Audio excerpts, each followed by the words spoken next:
Hello. Now, March is here, and for most of us, that means it is time for some spring cleaning, but not the type where you maybe clean out the garage. But today we're talking about spring cleaning your relationship with our expert, Kat Roby. Good morning. Morning, Kat. Now, I love all of your tips because they have kind of little cleaning words We had some fun with that, didn't we?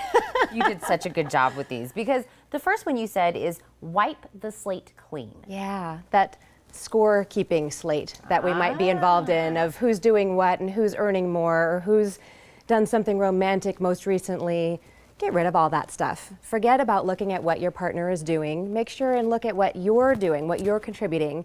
And the ironic thing is the more you're contributing and not paying attention to whether or not it's being given back to you as much as you'd like, it does. It starts to really fuel that, like, okay, the walls are coming down. I don't feel like every little thing is being judged or, you know, tallied, so to speak. So wipe that little scorecard, wipe that slate clean, move forward, and be who you want to be in this relationship. You know how much effort that goes into keeping tally and holding on to things from the past?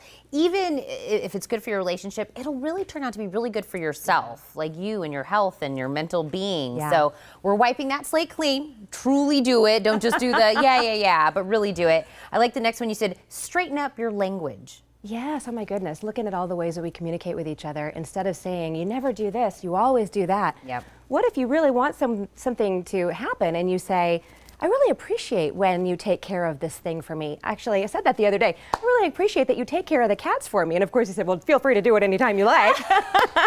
But you know, the idea is, and I bit my tongue to say, well, you know, I do other stuff around here because that's back to the slate, right? It's so easy to fall into this stuff. So being able to say, instead of using the words always, never, or you're labeling, you're calling names, you know, straighten all that up. Get your language straight. Look at how you're talking to each other. Would you say what you're saying to someone you respect?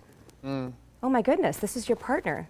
This is the person you should respect, you know, the most or one of the most. So yeah, that's cleaning that up a little bit. I think I've either thought that or heard that or have said that. Like, how would you feel if somebody else said that to me? Wouldn't you want to come to my defense? You know, wouldn't you should think about that when you're also talking. They always say you kind of hurt the one you're closest to. Sure. Kind of thing. But you're right. Be mindful of that. Well, and one more thing on that, you're going to get more of what you give again. Yes. The more you say, I appreciate that you blank versus why don't you ever blank? Yep. Wow, you're going to get more and more of it. Yep. Absolutely. Your other one is, are you a hoarder? But not like a hoarder, like of stuff. Yeah. Are you like collecting old hurts and things that are resentments or just all these different ways that we kind of line up the reasons why we treat you so bad? Yes. You know, well, you don't deserve for me to do this or that because you've done this and that. And it's really hard because those things do kind of pile up and you don't want to let them go because they're your justifications. So here's your chance. If you're in this relationship and you're going to stay in this relationship, you literally can't move forward without cleaning all that stuff out. You probably also figure out if you're hoarding all of these things, it almost turns into your identity of who you are in the relationship.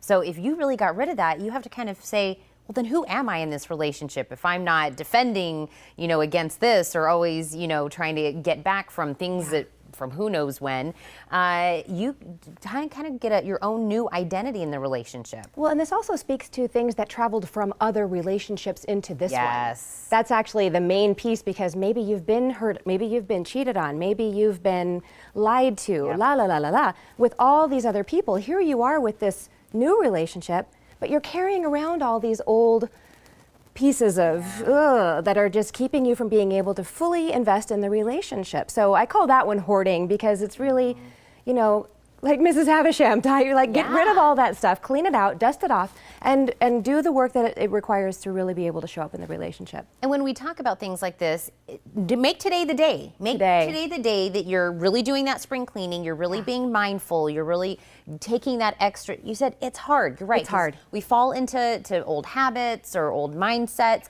really being mindful, really try to be conscious of what you're doing. Because that comes into that deep cleaning that you also talk about, like really deep clean what you're thinking about. Yeah, definitely. And some of those old hurts that you don't want to let go of require forgiveness, require that you really step into the relationship in a different way and maybe be a little bit vulnerable to be able to say, I'm hurt and I want to stay in the relationship and I got to learn how to do this day by day. Yeah. It is. And now we've cleaned the slate, we've gotten rid of all of the, and now you say kind of polish yourself up. Yeah. So when's the last time you really looked at how you feel in your own skin? Maybe you don't feel as attractive, or like someone's not going to ask you out to have a romantic evening because are you really taking care of yourself? Not that it's about looks or about any of that, but we all let ourselves go in a lot of ways, whether it's nutrition or exercise or sleep or whatever. Are you putting forth an effort to create a person that someone would want to spend time with? Yes. That's really the goal. Yeah. Like, of course, you want to be able to be that person.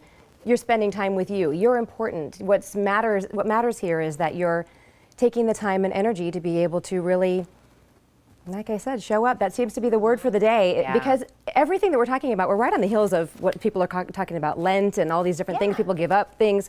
I think just showing up every day and not giving up because you stumble. I want to make sure that we talk about that point, because, well, today I ruined it, and then that just goes back into my shame pile. So now I'm going to keep on the way I have, versus every day is a new day. Every interaction is a new interaction for you to try this stuff out. And yes, it'll be bumpy. That's a great thing that you were talking about with Lent. Maybe somebody gives up, saying negative things about their partner, or, and people may not think about it. Think about soda or cookies or something. Maybe think about that. You know what? I'm going to go this amount of time. Now I'm not going to say the negative things. I'm not going to focus. I'm going to change it all to a positive. Right. Today's the day. I can feel it. Somebody out there is going to be like, it's a new day in my relationship. I'm taking Kat's advice. But even if you need more, Kat, they can always get a hold of you, right? Absolutely. Absolutely. If you have been interested in professional relationship advice, give Kat a call. She's at 906-3392, or you can visit robycounseling.com.